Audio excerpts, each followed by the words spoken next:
గురు బ్రహ్మ గురు విష్ణు గురుదేవో మహేశ్వర గురు సాక్షాత్ పరబ్రహ్మ తస్మై శ్రీ గురవే నమః. అందరికీ ఉపాధ్యాయ దినోత్సవ శుభాకాంక్షలు.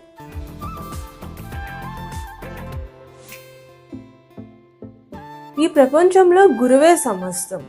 విద్యా బుద్ధులు నేర్పి మన ఎదుగుదలకు తోడ్పడే గురువులకు మనం ఏమిచ్చినా రుణం తీర్చుకోలేము.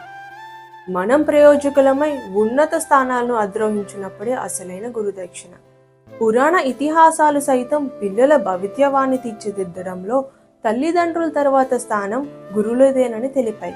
గురువులకు దైవత్యాన్ని ఆపాదించాయి. అందుకే మాతృదేవో భవ, పితృదేవో భవ, ఆచార్య దేవో భవ అన్నారు. ఉపాధ్యాయులను స్మరించుకోవడానికి, గౌరవించడానికి సెప్టెంబర్ 5వ తేదీని ఎంపిక చేశారు. దేశవ్యాప్తంగా ఈ తేదీన విద్యార్థులు తమ ఉపాధ్యాయులకు ధన్యవాదాలు తెలుపుతారు. ఈరోజు సెప్టెంబర్ 5వ తేదీ కాబట్టి ఈరోజే ఉపాధ్యాయుల దినోత్సవం ఎందుకు జరుపుకుంటారు, దీని వెనుకున్న అసలు కారణం ఏంటి వంటి వివరాలు ఇప్పుడు తెలుసుకుందాం. గొప్ప పండితుడు, భారతరత్న, తొలి ఉపరాష్ట్రపతి అయిన డాక్టర్ సర్వేపల్లి రాధాకృష్ణన్ పుట్టినరోజునే టీచర్స్ డేగా భారతీయులందరూ జరుపుకుంటున్నారు. నిజానికి రాధాకృష్ణన్ ఒక గొప్ప ఫిలాసఫర్. పొలిటికల్ కెరీర్ ప్రారంభించక ముందు రాధాకృష్ణన్ చికాగో, మైసూర్, కోల్కతా యూనివర్సిటీలతో పాటు మద్రాస్ ప్రెసిడెన్సీ కాలేజ్ మరియు ఆక్స్ఫర్డ్ యూనివర్సిటీలో పిల్లలకు ఫిలాసఫీ పాఠాలు బోధించేవారు.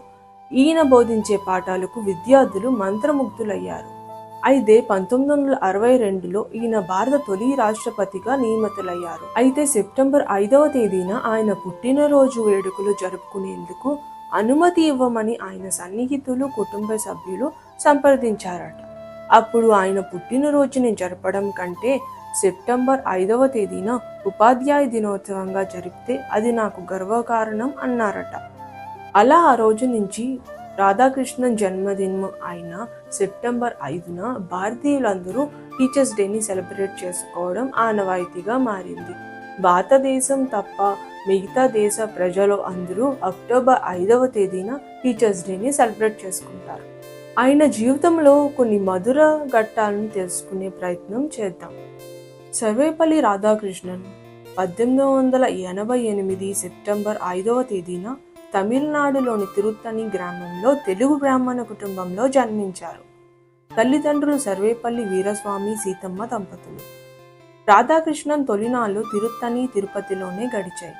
తండ్రి స్థానిక జమీందారీ వద్ద సబార్డినేట్ రెవెన్యూ అధికారిగా ఉండడంతో రాధాకృష్ణన్ ప్రాథమిక విద్య తిరుత్తనిలోని కేవీ హై స్కూల్లో జరిగింది. 1896లో తిరుపతిలోని హెర్మస్బర్గ్ ఎవాంజలికల్ లూథరన్ మిషన్ స్కూల్లోనూ, వాలాజీపేటలోని ప్రభుత్వ హయ్యర్ సెకండరీ స్కూల్లోనూ జరిగింది. ఆయన చదువంతా స్కాలర్షిప్లతోనే జరిగిందంటే ఆయన ప్రతిభ ఏంటో అర్థం చేసుకోవచ్చు.